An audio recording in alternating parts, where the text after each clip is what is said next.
ચલો કેટલા લખ્યા? 2 વત્તાની નિશાની +1. ચાલો સરવાળા શીખવાના છે.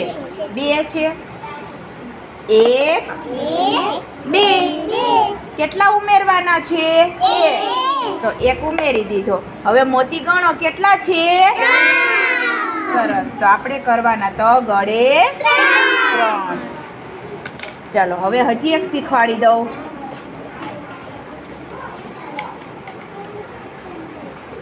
બ ગળે 1 2 વત્તા 2 1 2. ચલો મોતી ગણી આપણે કેટલા છે? 1 2 3 4 ચો ગળે 4.